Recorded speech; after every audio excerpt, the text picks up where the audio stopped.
শেখ হাসিনার বিরুদ্ধে বয়ান দিলেও তো এখন অনেকের ভেতরে আলাদা ফিলিংস আসে। যারা এতকাল চাটতে চাটতে জিব্বারে ক্ষয় করে ফেলেছে, এরাও এখন লাল বিপ্লবী, বড় বড় বিপ্লবী সাজে। এগুলো দেখা লাগে আমাদের এখন প্রকাশ্যে। কিন্তু কঠিন বাস্তবতা হলো, এই যে জালেমরা দূর হয়েছে, তাতে কি ওদের লোকগুলো আর আদর্শগুলো যেভাবে যেভাবে যেখানে সেট করা ছিল সেটা তো ওভাবে আছে।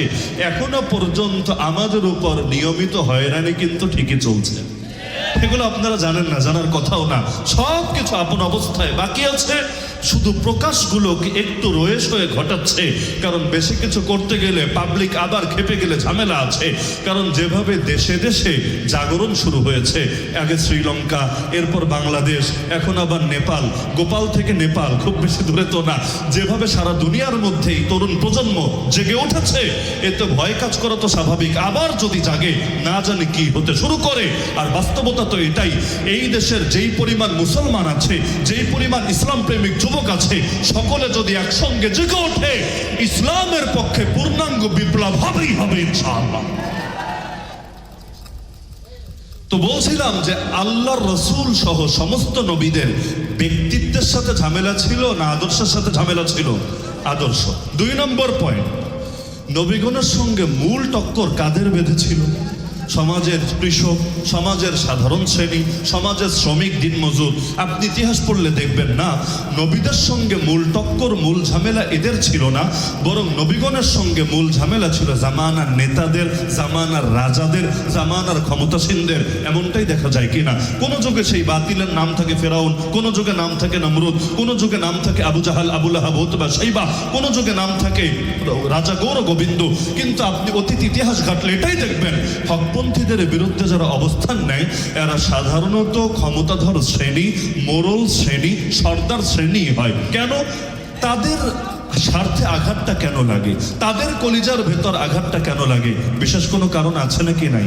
এখনো পর্যন্ত দেখেন, হুজুররা যখন কথা বলে, সাধারণ মানুষের কলিজায় আগুন ধরে না কিছু নেতা আর নেত্রীর কলিজায় আগুন ধরে? কি বলেন আপনারা, কার কলিজায় আগুন ধরে? ওই বিশেষ শ্রেণীর। এমন আমাদের প্রিয় ভাই আল্লামা আরিফ বিন হাবিব হাফিজাহুল্লাহ, তিনি যখন কিশোরগঞ্জে একদিন আলোচনা করছিলেন, আপনাদের মনে থাকার কথা, সব মানুষ মহা খুশি, এক নেতা মাইক নিয়ে নিজের ভেতরের কদর্য প্রকাশ করতে শুরু করেছিল। পরবর্তী পরিণতিও সবার জানা আছে, মানুষের দামি জুতা পর্যন্ত তার কপালে জুটেছিল।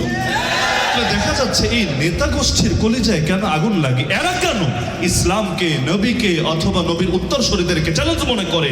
তার মানে অন্য কেউ বুঝুক বা না বুঝুক, তারা ভালো করেই বোঝে ইসলাম দুনিয়াতে এসেছে পরাজিত হয়ে থাকার জন্য না, ইসলাম দুনিয়াতে এসেছে চিপায় চাপায় পড়ে থাকার জন্য না, বরং ইসলাম দুনিয়াতে এসেছে বিজয়ী হওয়ার জন্য, রাজ করার জন্য, আদর্শ প্রতিষ্ঠা করার জন্য, এই সমাজের প্রতিটা সেক্টরের অন্ধকারকে দূর করে আলোয় আলোকিত করার জন্য। আল্লাহ রসুল সাল্লাল্লাহু আলাইহি ওয়াসাল্লাম সেই দুর্দিনেও নিজের মিশনকে গোপন রাখেন নাই। মক্কায় মাজলুম হচ্ছেন, মক্কায় রক্ত ঝরছে, মক্কায় বহু কষ্ট হচ্ছে, কিন্তু আল্লাহ রসুল সাল্লাল্লাহু আলাইহি ওয়াসাল্লাম সেই মক্কার মধ্যে স্পষ্ট বলেছিলেন, ফাওয়াল্লাহি লা ওয়াদাউ আশ-শামসা ফি ইয়ামিনি ওয়াল কামারা ফি ইয়াসারি আলা আন আতরুকা হাযাল আমর মা তারাকতুহু হাত্তা ইউযহিরাহু আল্লাহ আও আহলিকা দুনাহু। আল্লাহর কসম করে বলছি, আল্লাহর কসম করে বলছি, ওরা যদি আমার ডান হাতে আকাশে সূর্য এনে দেয়, বাম হাতে আকাশের চাঁদটাও এনে রাখে, তবু আমি আমার এই আদর্শ ছাড়বো না। কতদিন পর্যন্ত?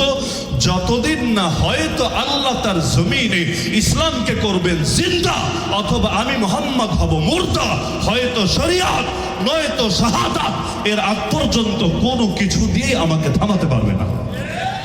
তাহলে যখন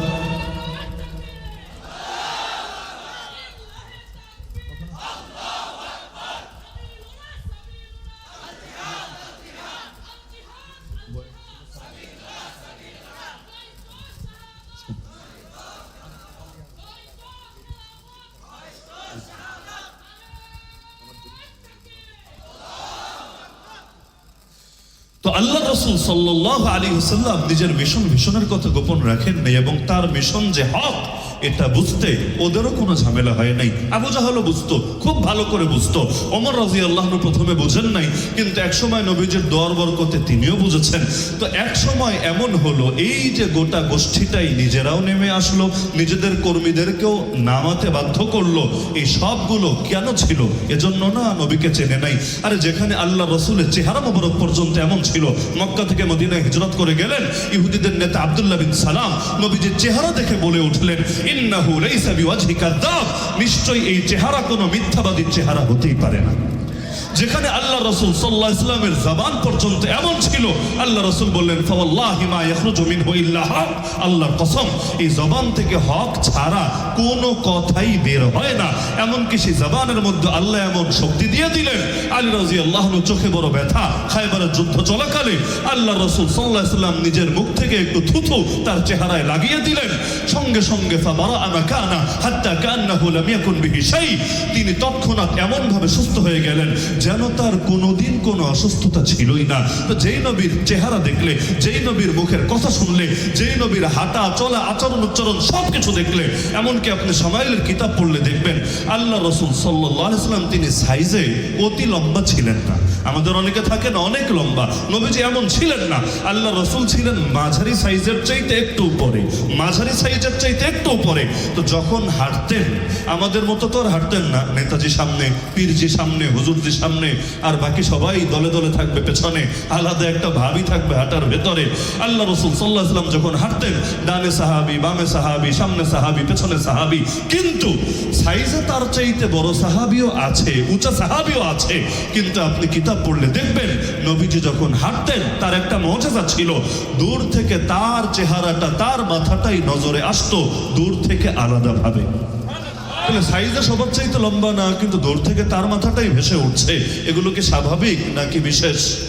আল্লাহ রসুল সাল্লাল্লাহু আলাইহি ওয়াসাল্লাম মনে হতো কি নাকটা একটু লম্বা নাকি, কাছ থেকে আসলে বোঝা যেত নাকের মধ্যেও আলাদা নূর চমকাচ্ছে প্রতিটা মুহূর্তে। এমনকি যে রসুলকে পাথর পর্যন্ত সালাম দিচ্ছে, যে রসুলকে মেঘ পর্যন্ত ছায়া দিচ্ছে, যে রসুলের ক্ষেত্রে এমন হচ্ছে কোরবানি করবেন, উট কোরবানি।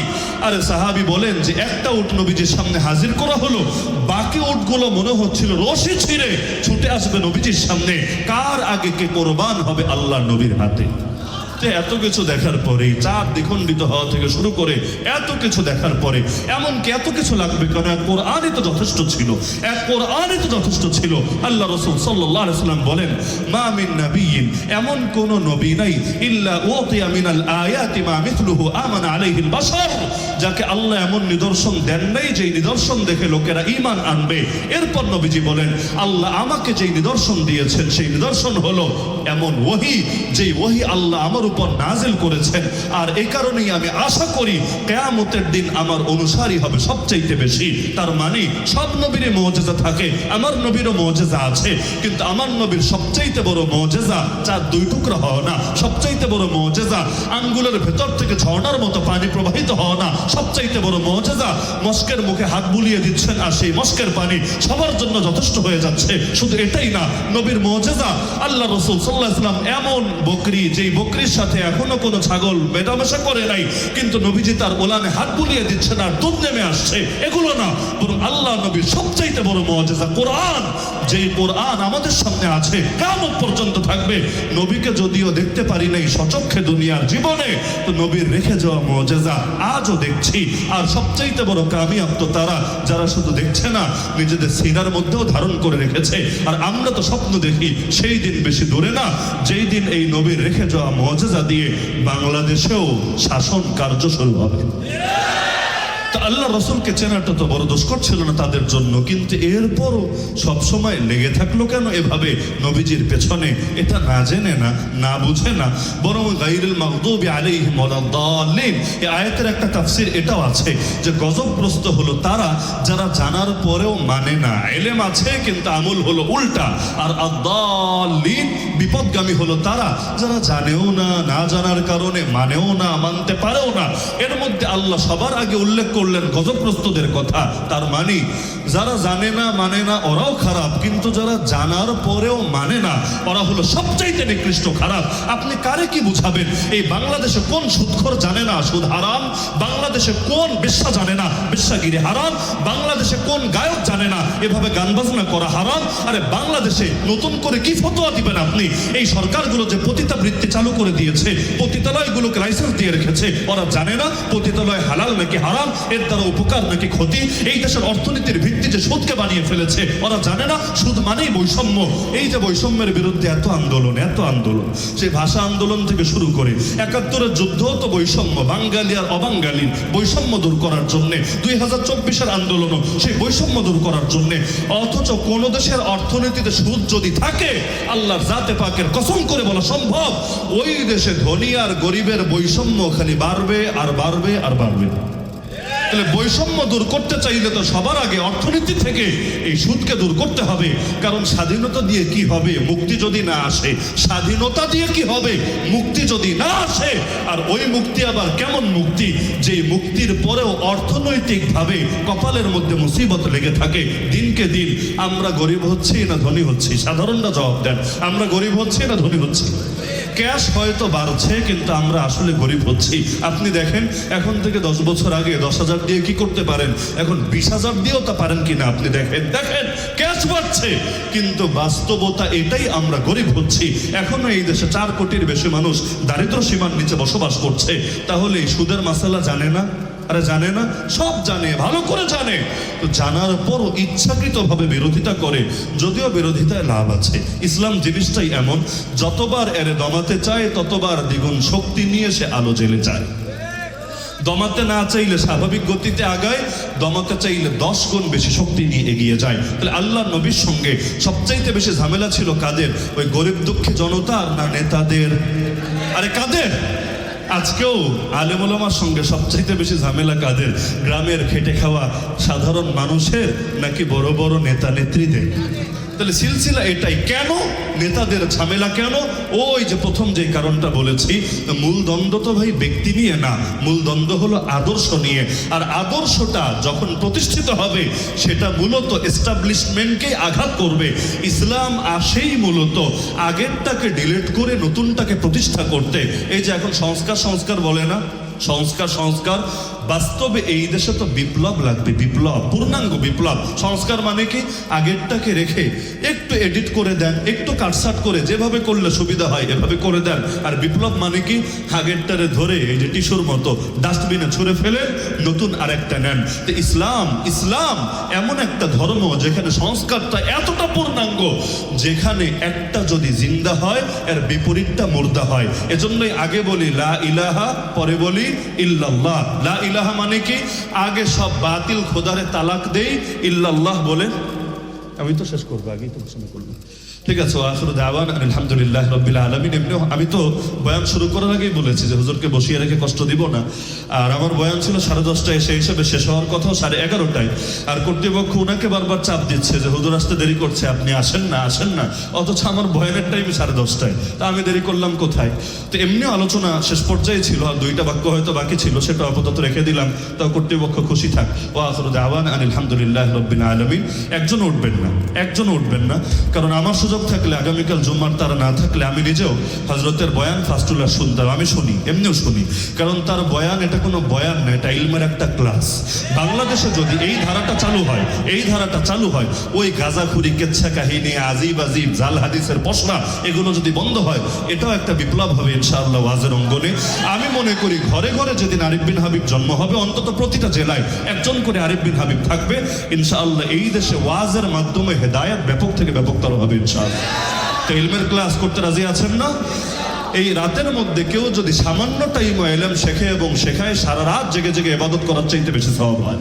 তাদারুসুল ইলমি সাআতুম মিনাল লাইল খায়রুম মিন ইহইয়াহা। তো যতক্ষণ বসবেন এই নিয়তে, তাহাজ্জুদ পড়লে এই টাইমে যে সওয়াব পেতেন তার চাইতেও বেশি সওয়াব পাবেন ইনশাআল্লাহ। আর যদি আমল করেন তাহলে তো পুরাই সোনায় সোহাগা। তো একজনও উঠবেন না, আমার সাথে কেউ মুসাফাহা করার চেষ্টা করবেন না। সবার জন্য দোয়া থাকবে, মহাব্বত থাকবে, কিন্তু প্রত্যেকে একদম শেষ মুহূর্ত পর্যন্ত প্রতিটা কথা শুনবেন, শুনি শেষ না, দিলের মধ্যে গেঁথে রাখবেন এবং জিন্দেগিতে আমলে আনার চেষ্টা করবেন। মনে থাকবে তো ইনশাআল্লাহ? মনে থাকবে তো ইনশাআল্লাহ। আর হাদিসেও আছে কেউ যখন কাউকে মহাব্বত করে সে যাতে তাকে জানিয়ে দেয় সে তাকে মহাব্বত করে। তা আগেও জানিয়েছে, এখন আপনাদেরকে সাক্ষী রেখেও জানাই, আল্লাহ ইন্নী লা উহিব্বুকুম ফিল্লাহ, আল্লাহর জন্য আমরা আরিফ বিন হাবিব ভাইকে মহাব্বত করি। আল্লাহ তাআলা তাকে নেক হায়াত দান করুন, সুস্থতার হায়াত দান করুন। তিনি যে মিশন নিয়ে নেমেছেন খালি ওয়াজ করার জন্য না, ওয়াজে বিপ্লব ঘটানোর জন্য, তার জীবদ্দশাই এই মিশনকে সফল দেখে যাওয়ার তৌফিক দান করুন, আমিন। ওয়া আখিরু দাওয়ানা আনিল হামদুলিল্লাহি রাব্বিল আলামিন।